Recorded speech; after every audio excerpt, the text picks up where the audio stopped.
Afternoon. Vice Admiral Harnacek and Mr. Estevez, thank you both for taking the time to speak with this panel today. Additionally, I'd like to thank Mr. Berman and Mr. Lomax from our second panel who we'll hear from later this afternoon. Like many Americans, I was shocked at the recent events in Ferguson, Missouri. One of the most troubling aspects of these events were the scenes of police officers approaching peaceful protesters in armored vehicles and pointing assault rifles at United States citizens.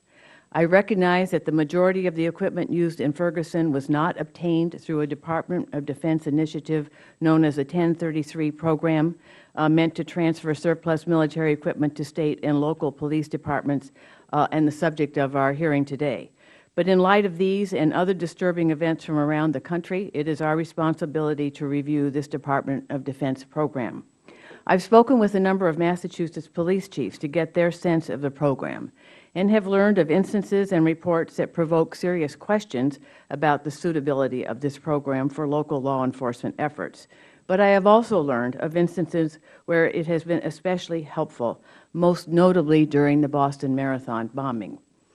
During this review, I see several key questions that need to be addressed regarding the 1033 program. At the forefront, I'm concerned about what equipment is being transferred.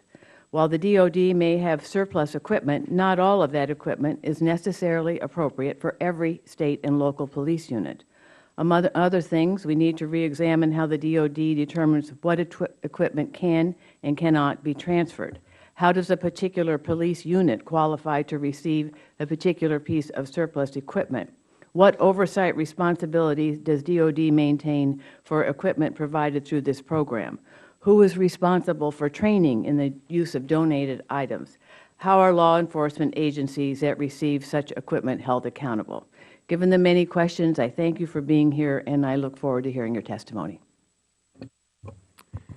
Thank you. I also want to inform the witnesses in the audience that we expect a vote series somewhere around 4:30 to 4:45, so we may need to break and then return. Before recognizing our first panel, I note that some committee members who serve on other subcommittees may be present. Therefore, I ask unanimous consent that they be allowed to participate and ask questions during this hearing after all members of the subcommittee have had an opportunity to ask questions. Without objection, so ordered. The committee has received a written statement conveyed by the Major County Sheriff's Association. I ask that this statement be entered into the hearing record. Without objection, so ordered. Now I welcome our first panel of witnesses. Representing the Department of Defense, we have Mr. Alan Estevez, Principal Deputy Undersecretary of Defense for Acquisition, Technology, and Logistics, and Vice Admiral Mark Harnacek, the Director of the Defense Logistics Agency. Gentlemen, thank you for joining us today. Mr. Estevez, you are recognized for your opening statement. Thank you, Mr. Chairman, Ranking Member Tsongas, members of the subcommittee when they come in. Thank you for the opportunity to appear before you and discuss the Department's transfer of excess military property to law enforcement agencies. I appreciate the subcommittee's support for the Department and your continued interest in ensuring the success of our mission.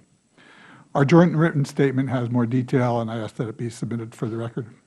Okay. The transfer of excess military property to law enforcement agencies is a congressionally authorized program designed to ensure good stewardship over its taxpayer resources. The program has provided property that ranges from office equipment and supplies to equipment that augments local law enforcement capabilities and enhances first responders' support during natural disasters. Approximately 8,000 Federal and State law enforcement agencies actively participate in the program across 49 states and 3 U.S. territories. More than $5.3 billion worth of property has been provided since 1990.